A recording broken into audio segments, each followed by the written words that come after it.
मेरे प्यारे सभी विद्यार्थियों को सुप्रभातम। चैप्टर नंबर 7 अपना चल रहा है भाई। चैप्टर है विद्युत धारा के चुंबकीय प्रभाव, और इसमें आज जो है अपन बहुत ही इंपॉर्टेंट टॉपिक पढ़ने जा रहे हैं। बहुत ही महत्वपूर्ण है एम्पियर का नियम, जिससे एग्जाम में अक्सर क्वेश्चन पूछा जाता है। ये अकेला नियम भी पूछ लिया जाता है, और इसकी दो एप्लीकेशन हैं, दो अनुप्रयोग हैं। उनमें से एक अनुप्रयोग एग्जाम में पूछा जाता है। ठीक है, तो अपना आज का जो टॉपिक होगा वो है एम्पियर का नियम। बड़ा ही महत्वपूर्ण टॉपिक है। देखो क्या कहता है कि जब आपके पास में क्या हो, एक निर्वात बंद लूप है, कोई बंद पथ है या लूप है। ठीक है, उस लूप के लिए अपन चुंबकीय क्षेत्र का मान निकालना चाह रहे हैं, या फिर मैं ये कह दूं कि कोई चालक है जो कि सीधा धारावाही हो सकता है या वर्ताकार हो सकता है। उसके कारण अपने को क्या निकालना है, चुंबकीय क्षेत्र की तीव्रता। तो उस चुंबकीय क्षेत्र की तीव्रता के लिए एम्पियर का नियम अपना नियम प्रस्तुत किया।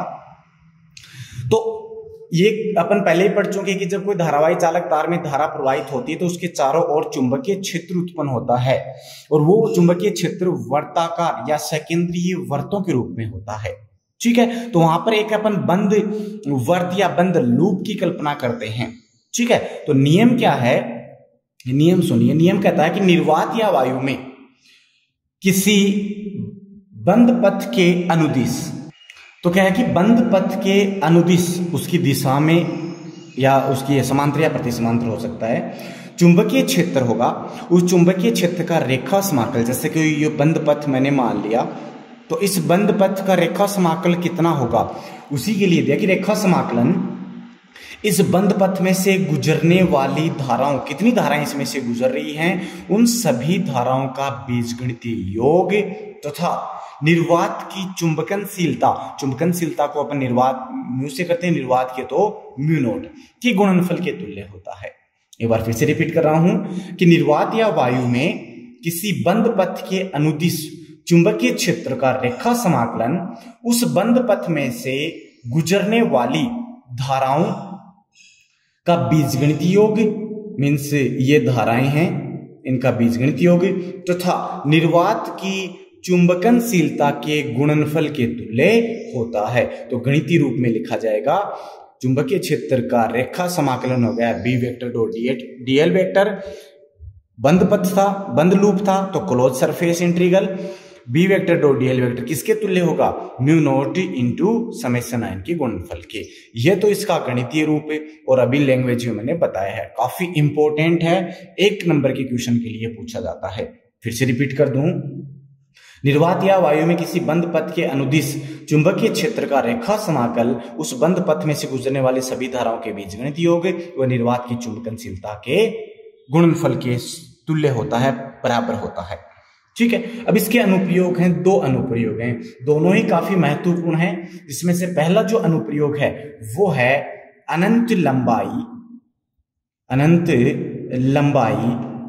के सीधे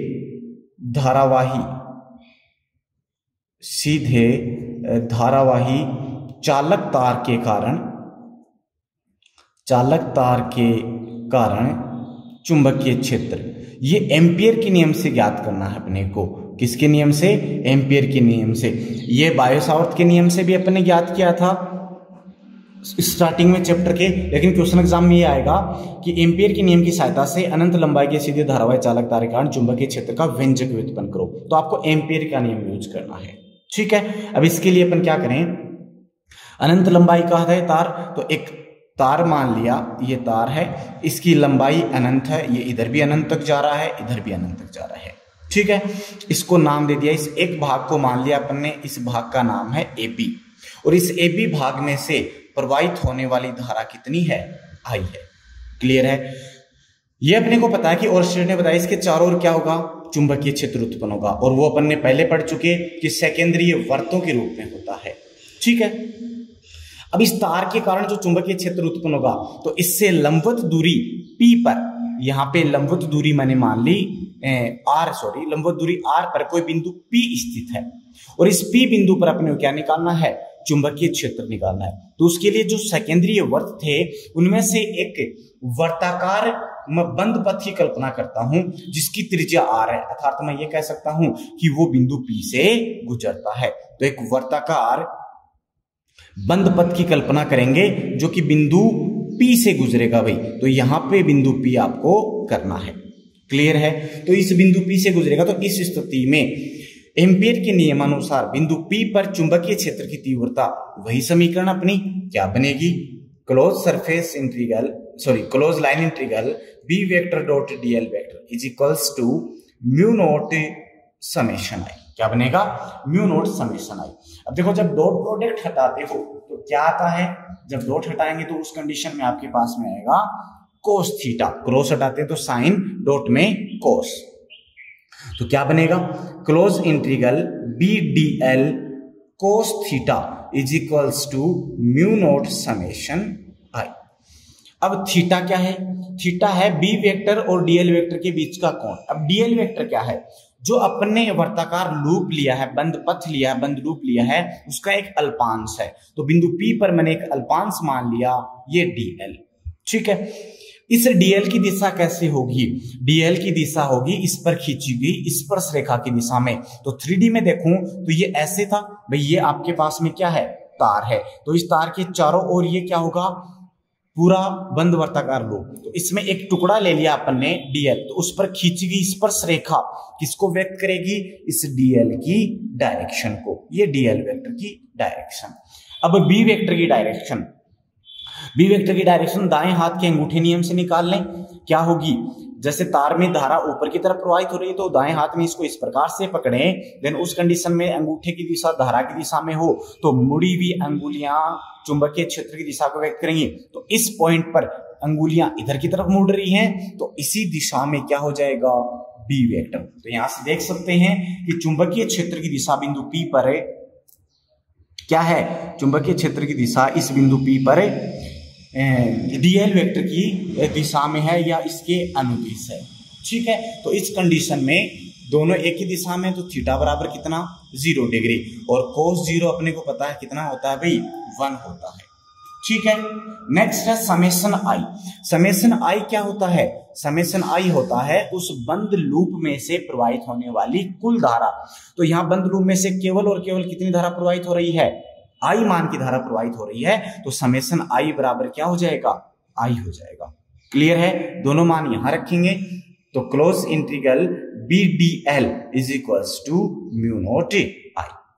B जो है, B इसके प्रत्येक बिंदु पर नियत है। B का मान क्या होता है, इसके प्रत्येक बिंदु पर नियत होता है, नियत है, समान है, बाहर आएगा समाकलन से। तो क्या बनेगा, B dl is equals to, क्या बनेगा, dl is equals to mu naught I। अब ये dl क्या है, देखो इंटीग्रेशन करेंगे dl का तो क्या आएगा, l क्या है, उस वर्ताकार बंद लूप का लंबाई है, और बंद लूप वर्ताकार है तो लंबाई उसकी होगी परिधि, और परिधि कितनी होती है वर्त की, 2 पाई r। तो ये 2 पाई और r उसकी त्रिज्या, कितनी त्रिज्या है, r त्रिज्या स्मॉल, ठीक है। ये मान भी यहां रखा तो b into 2 pi r is equals to mu naught I, ये बनेगा। यहां से b बराबर बनेगा mu naught I upon 2 pi r। ये आ जाता है किसी अनंत लंबाई के सीधे धारावाही चालक तार के कारण चुंबकीय क्षेत्र। बड़ा ही आसान है, छोटी एप्लीकेशन है, 1 या 1.5 नंबर में या 2 नंबर में पूछी जाती है मैक्सिमम, एम्पियर के नियम के साथ में ये वाली एप्लीकेशन, ठीक है। इसको दूसरे रूप में लिखना चाहो तो आप ऐसे भी लिख सकते हो, अगर म्यू नॉट अपॉन 4 पाई के रूप में लिखना है तो 2 से ऊपर नीचे मल्टीप्लाई कर दो तो ये बनेगा 2I अपॉन r। अब यहां से 2 रिजल्ट अपने को मिलते हैं। एक रिजल्ट तो ये मिलता है I के साथ कैसे डिपेंड करेगी और R के साथ में कैसे डिपेंड करेगी। यहां से देख सकता हूं मैं कि B का मान I के समानुपाती, अर्थात चुंबकीय क्षेत्र की तीव्रता उस बंद लूप में से प्रवाहित होने वाली धारा के क्या होती है, समानुपाती, और दूसरी R के दूरी के साथ, तो दूरी के साथ तो देखो व्युत्क्रमानुपाती है। तो चुंबकीय क्षेत्र की तीव्रता उस लंबवत दूरी की क्या होती है, व्युत्क्रमानुपाती होती है, क्लियर है। इनसे धारा बढ़ेगी तो चुंबकीय क्षेत्र की तीव्रता बढ़ेगी, लेकिन दूरी बढ़ेगी तो चुंबकीय क्षेत्र की तीव्रता कम होगी। इसका ग्राफ भी अपने को प्लॉट करना है कि चुंबकीय क्षेत्र की तीव्रता का लंबवत दूरी के साथ परिवर्तन किस प्रकार से होता है, किस प्रकार से यहाँ पे रिजल्ट मिलेगा। तो वाई एक्सिस पर ले लिया आपने चुंबकीय क्षेत्र, ठीक है, और यहाँ पे आपने ले लिया क्या, आर एक्स एक्सिस पर त्रिज्या ले ली। लेकिन इस कंडीशन में देखो व्युत्क्रमानुपाती है, मीन्स आर मिनिमम है तो बी मैक्सिमम, यहाँ पे ये मैक्सिमम होगा, और जैसे जैसे आर बढ़ेगा बी का मान कम होता जाएगा, तो आर बढ़ेगा तो बी का मान कम हो जाएगा, और कम कैसे, ऐसे होता जाएगा, ठीक है। तो इस प्रकार से आपको ये ग्राफ मिलता है। तो एक एप्लीकेशन आपकी कंप्लीट हो चुकी है भाई, अनंत लंबाई के सीधे धारावाही चालकता रेखाएं, चुंबकीय क्षेत्र का व्यंजक होगा ये, और इसका ग्राफ आएगा ये। बड़ी ही आसान है, ठीक है, क्लियर है। नेक्स्ट दूसरी जो एप्लीकेशन है अपने पास में, वो भी काफी महत्वपूर्ण है, वो बड़े क्वेश्चन के लिए पूछी जाती है, जिससे अपने बड़ा क्वेश्चन आपको मिलता है, ठीक है। तो वो क्या है आपके पास, वो ये है कि लंबे बेलनाकार, दूसरी जो एप्लीकेशन होगी सेकंड है लंबे बेलनाकार धारावाही चालक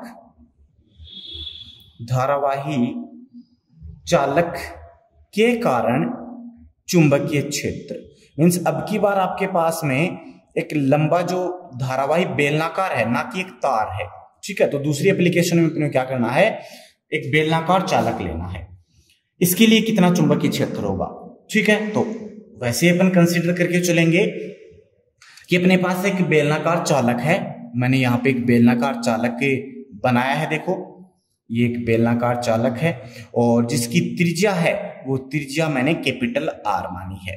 त्रिज्या मैंने कितनी मानी है, ये इसकी त्रिज्या जो है कैपिटल आर है, ये इसकी एक्सिस है, ठीक है, ये इसकी अक्ष है, ओके। अब इसमें से कैपिटल आई मान की धारा प्रवाहित हो रही है, उसके संपूर्ण क्षेत्र में सम्मित रूप से प्रवाहित होती है, तो इसमें ये कैपिटल आई मान की धारा प्रवाहित हो रही है। इस प्रकार से ये धारा का मान कैपिटल आई जो इसमें सम्मित रूप से प्रवाहित होगी, मीन सारे क्षेत्रफल में समान रूप से बहती है। क्लियर है इतना। अब इसके कारण अपने क्या करना है, इससे लंबवत दूरी आर पर, ये इसकी एक्सिस है, इसकी अक्ष से लंबवत दूरी स्मॉल आर पर आपको कोई बिंदु P स्थित है, जिस पर चुंबकीय क्षेत्र का मान आपको ज्ञात करना है। क्लियर है। यहां पे मैंने अभी कहा कि जो धारा है ये संपूर्ण क्षेत्र में समान रूप से वितरित है, तो यहां जो चुंबकीय क्षेत्र उत्पन्न होगा इसके कारण इसके चारों तरफ वो कैसे होगा, सेकेंद्रीय वर्तों के रूप में होगा। यह चुंबकीय क्षेत्र रेखाएं जो होंगी वो सेकेंद्रीय वर्तों के रूप में, मीन्स इसके चारों ओर सेकेंद्रीय वर्तों के रूप में चुंबकीय क्षेत्र पाया जाएगा, ठीक है। तो और उनका जो केंद्र है उन सेकेंद्रीय वर्तों का, वो सभी का इसकी एक्सिस पर है।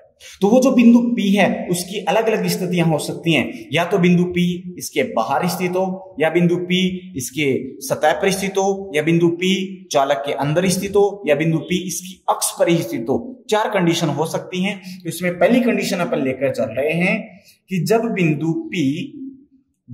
P बेलनाकार चालक के बाहर स्थित हो।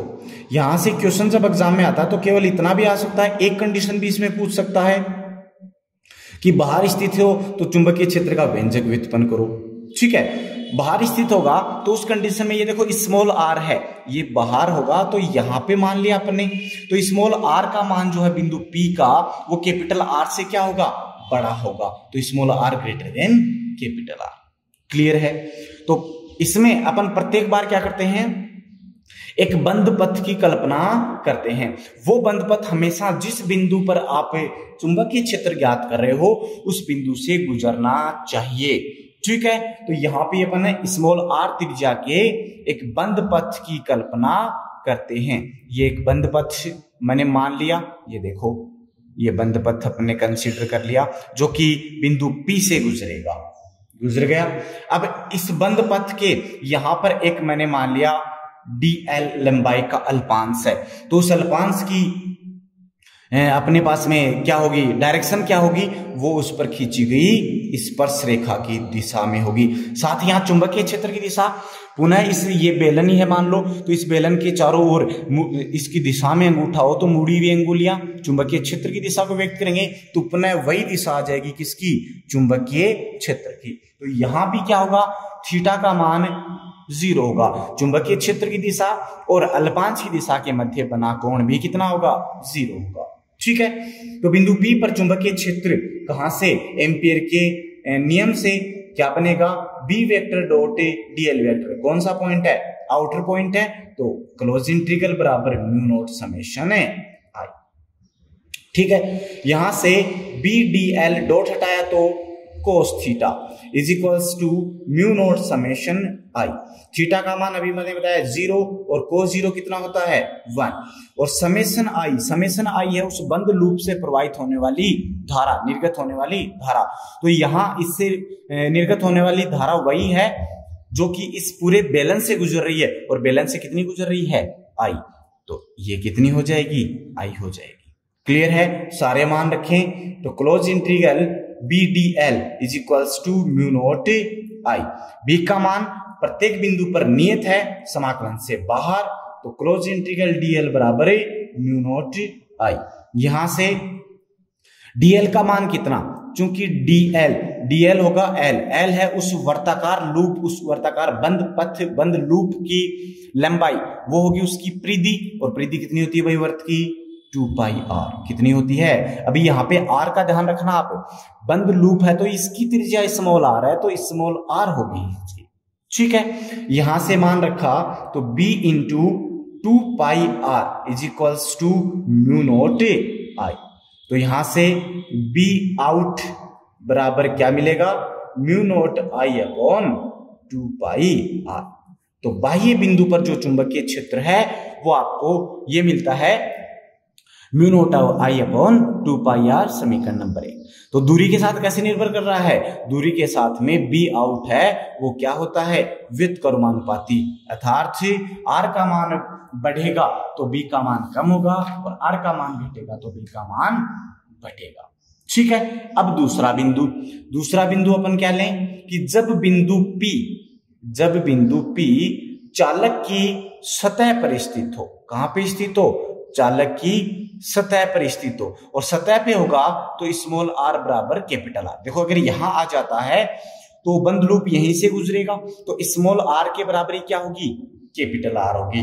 ठीक है, और उस स्थिति में भी भाई कंप्लीट क्षेत्रफल को कवर करेगा। इसका पृष्ठीय क्षेत्रफल कितना बेलन का, यहाँ पे पाई r स्क्वायर, तो इस पूरे पाई r स्क्वायर में से, या फिर इसका मान लो सॉरी बेलन का नहीं, इस वर्त का पृष्ठीय क्षेत्रफल कितना, पाई r स्क्वायर। तो इस पाई r स्क्वायर में से कितनी धारा प्रवाहित हो रही है, I मान की धारा प्रवाहित हो रही है, तो यहां भी समेशन I बराबर क्या होगा, I होगा। ठीक है, तो ऐसा ही कुछ आएगा, लेकिन अपन यहाँ पे डायरेक्ट लिखेंगे, ऐसा ही आएगा तो स्मॉल r बराबर क्या आ जाएगा, कैपिटल R। तो समीकरण एक में स्मॉल r बराबर कैपिटल R रखने पर क्या मिलेगा, B surface is equals to mu naught I upon 2 pi capital R।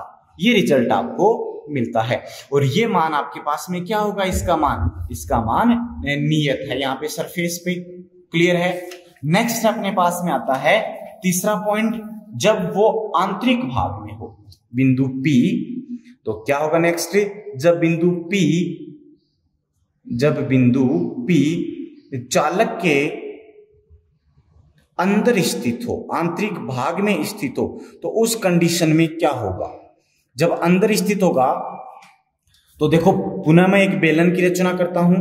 यह आपके पास से एक बेलन है, वही कैपिटल R त्रिज्या का बेलन है, और इस कैपिटल R त्रिज्या में से कैपिटल R त्रिज्या का है, और इसकी एक्सिस हो गई ये, इसमें से संपूर्ण क्षेत्रफल में से कितनी धारा प्रवाहित हो रही है, I मान की धारा प्रवाहित हो रही है, कैपिटल I मान की धारा प्रवाहित हो रही है। ठीक है, ये कैपिटल I मान की धारा प्रवाहित हो रही है।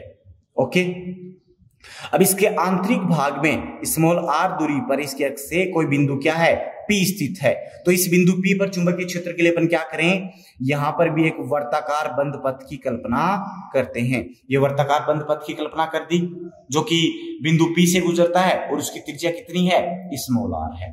क्लियर है। यहां पे भी अगर अपन बात करें किस धारा के कारण चुंबकीय क्षेत्र उत्पन्न होगा, तो उस चुंबकीय क्षेत्र की दिशा इस दिशा में और इस डीएल वेक्टर की दिशा भी इस दिशा में। तो ये डीएल वेक्टर की दिशा, ये बी वेक्टर की दिशा। यहां पर भी थीटा का मान कितना है, 0 है। ठीक है। तो एम्पियर के नियम से बी इन इनसाइड है, तो B in dot DL vector is equals to mu naught summation I. Dot हटाएंगे तो कोस थीटा, तो B D L cos theta बराबर mu naught summation I. Theta का मान कितना, 0, तो कोस 0 कितना, 1। ये मान यहां रखा तो बनेगा बी डी एल बराबर म्यू नॉट समेशन आई। ठीक है।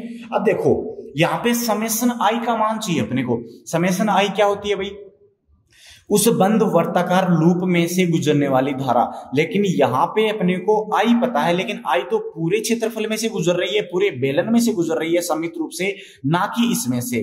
तो आई जो समेशन आई है वो आई से तो कम होगी, मींस इससे अलग होगी। तो इसको अपन कैसे निकालें, देखो जो कैपिटल आई है वो इस पूरे जो बेलनाकार वर्त है, बेलनाकार जो पृष्ठ है उसमें से गुजर रही है। तो उसका क्षेत्रफल कितना, उसका क्षेत्रफल है, जैसे यहां पर मैं एक रिंग मानूं तो उस कंप्लीट रिंग में से यहां से गुजरने वाली धारा मींस पाई आर स्क्वायर। इसका जो वक्रीय जो पृष्ठीय क्षेत्रफल है उस वो कितना, पाई आर स्क्वायर। तो पाई आर स्क्वायर क्षेत्रफल में से, अनुप्रस्थ काट क्षेत्रफल लिया अपने में से प्रवाहित धारा कितनी होगी वो अपने को पता है, कितनी है, कैपिटल आई। क्लियर है। तो एकांक क्षेत्रफल में से, ये अपन पहले छोटी क्लासों में अपन बहुत बार कर चुके हैं ऐसा, तो एकांक क्षेत्रफल में से प्रवाहित धारा कितनी हो जाएगी, आई अपॉन कैपिटल आर स्क्वायर। तो अपने को किस क्षेत्रफल में से चाहिए, ये वाला जो वर्ताकार क्षेत्रफल है, और ये कितना, ये है पाई स्मॉल आर स्क्वायर। तो पाई स्मॉल आर स्क्वायर क्षेत्रफल में से प्रवाहित धारा कितनी, I upon pi R square. एक में से इतनी तो इतने में से multiply pi R square. Clear है। तो इस बात का आप स्पेशल ध्यान रखें। और ये किसके तुल्य है, पाई आर स्क्वायर मीन्स ये वर्ताकार लूप है, इसमें से प्रवाहित धारा जो कि तुल्य है समेशन आई के। क्लियर है। तो यहां से समेशन आई का मान मिल गया। यहां पे समेशन आई का मान आपको आई बिल्कुल नहीं रखना है, समेशन आई से डिफरेंट होगी। और वो कैसे निकालनी है, इस प्रकार से। समझ में आई बात है। ओके, ये मान अब रख दो। तो ये क्या बनेगा, बी का मान नियत है, ये बाहर ले लो। तो बी डी एल बराबर म्यू नॉट इंटू आई। देखो पाई से पाई कैंसिल आउट, तो small R square upon capital R square. Clear है। क्योंकि डीएल, फिर से डीएल बराबर क्या होगा, एल। एल होगी उस वर्ताकार लूप की परिधि जो कि होगी 2 पाई स्मॉल आर। तो B into 2 pi small R is equals to mu naught I R square upon capital R square. तो बी इन बराबर क्या बन गया, mu naught I R square upon, इसको इधर ले जाएं, 2 pi R into R square.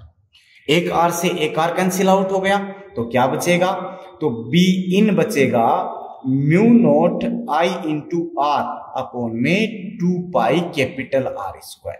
तो समीकरण 3। आंतरिक बिंदुओं पर जो चुंबकीय क्षेत्र की तीव्रता का व्यंजक है वो ये मिलता है। और यहां पर दूरी के साथ कैसे है, दूरी के समानुपाती है। दूरी के कैसे है, समानुपाती। मीन्स आंतरिक भाग में अगर आप अक्ष से दूर जाते हो तो चुंबकीय क्षेत्र का मान बढ़ता है। क्लियर है। फोर्थ पॉइंट ये है कि यदि अपन उसकी अक्ष पर निकालें कि ये बिंदु P इसकी अक्ष पर आ जाए, जब बिंदु P अक्ष पर आएगा तो स्मॉल r बराबर क्या हो जाएगा भाई, 0। जब यहाँ पे स्मॉल r 0 रखा तो कंप्लीट टर्म 0, कंप्लीट टर्म 0, तो B सेंटर या B एक्सिस बराबर क्या हो जाएगा, 0। तो अक्षीय बिंदु पर चुंबकीय क्षेत्र की तीव्रता का मान 0 होता है। क्लियर है। ये तो इसका व्यंजक हो गया। अब इसका ग्राफ, कंप्लीट का ग्राफ निकालें अपन। ड्रॉ करेंगे किस प्रकार से आएगा दूरी के साथ, तो ये तो होगी दूरी और ये हो गया चुंबकीय क्षेत्र B, ये 0। जब R 0 है तो B भी 0, मीन्स ग्राफ यहां से स्टार्ट होगा। ठीक है, अब आंतरिक भाग में चल रहे हैं अपन, देखो एक्सिस से चलेंगे तो आंतरिक भाग में चलेंगे, तो आंतरिक भाग में R less than capital R। फिर एक स्थिति ऐसी है कि जब R बराबर कैपिटल R, मीन्स कहां पहुंच गए, सतह पे। ठीक है, सतह पे पहुंचने के बाद उसके बाद बाह्य बिंदु पर तो R greater than capital R। Clear है। अब देखो आंतरिक भाग में R, ये जो R है, इस R को अगर मैं बढ़ाता हूं तो B का मान बढ़ेगा, समानुपाती है। और समानुपाती का ग्राफ कैसे आता है, यहां से मूल बिंदु से गुजरने वाली सीधी रेखा, तो यहां से आपको ऐसा ग्राफ प्राप्त होगा। ये कब तक प्राप्त होगा, जब तक कि सतह पे नहीं पहुंच जाते। तो ये अपन पहुंच गए सतह पे, तो सतह तक ग्राफ आएगा ऐसे। ठीक है, यहां पे पहुंच गए सतह पे, जो कि कांस्टेंट वैल्यू होगी। अब इसके बाद में बाह्य बिंदुओं पर जाएंगे, तो बाह्य बिंदुओं पर कैसे था, बाह्य बिंदुओं पर था दूरी के व्युत्क्रमानुपाती। जब R बढ़ेगी तो B का मान अब कम होगा। यहां पर मैक्सिमम होने के बाद में B का मान क्या होगा, कम होगा, तो वो कम इस प्रकार से होगा। ठीक है, तो ये तो हो जाएगा इनसाइड प्रोपोर्शनल और ये हो जाएगा आउटसाइड इनवर्सली प्रोपोर्शनल। तो ऐसा ग्राफ अपने को प्राप्त होता है। क्लियर है। तो ये एम्पियर का नियम अपना कंप्लीट हो गया है। काफी महत्वपूर्ण है, यहां से क्वेश्चन आने की पूर्णतया संभावना रहती है। तो इसको आप अच्छे से पढ़ें। 2 एप्लीकेशन है, दोनों एप्लीकेशनों को आप अच्छे से सोल्व करें और ग्राफ इसका आप जरूर बनाएं, क्योंकि 1 नंबर का यहां से ग्राफ पूछा जाता है। ठीक है, अब इसमें कंडीशन ये है कि यदि यहाँ पे अपन ने ये जो ठोस बेलन लिया है, अगर इस ठोस बेलन की जगह खोखला बेलन हो, मीन्स आंतरिक भाग क्या हो, आंतरिक भाग खोखला हो, या फिर मैं कहूं कि बेलनाकार कोष हो, तो उस स्थिति में जो धारा है वो केवल सतहों से बहेगी। सतहों से बहेगी तो उस स्थिति में 2 तो सेम होंगे, लेकिन जो तीसरा बिंदु है उस तीसरे बिंदु के लिए जब आंतरिक भाग में चुंबकीय क्षेत्र की बात करेंगे तो आंतरिक भाग में कोई भी धारा प्रवाहित नहीं होगी, क्योंकि आंतरिक भाग में सतह ही नहीं है, आंतरिक भाग में मटेरियल ही नहीं है। तो आंतरिक भाग में चुंबकीय क्षेत्र का मान विद्युत का मान, धारा का मान 0, तो विद्युत धारा I बराबर 0 होने से चुंबकीय क्षेत्र भी क्या होगा, 0 होगा। तो उस स्थिति में ये परिवर्तन होगा, बाकी सब कुछ सेम रहेगा। तो थर्ड पॉइंट में B का मान हो जाएगा 0, तो ये वाला ग्राफ नहीं मिलेगा, उसके बाद ऐसा ग्राफ आपको मिलेगा। क्लियर है। तो ये आपका एम्पियर का नियम और इसकी एप्लीकेशन कंप्लीट हो चुकी है भाई, काफी महत्वपूर्ण है। ध्यान से आप इसको पढ़ें, देखें, समझें और ज्यादा से ज्यादा वीडियो को शेयर करें, लाइक करें और जो भी फीडबैक्स हैं आप उनको शेयर करें। ओके, धन्यवाद।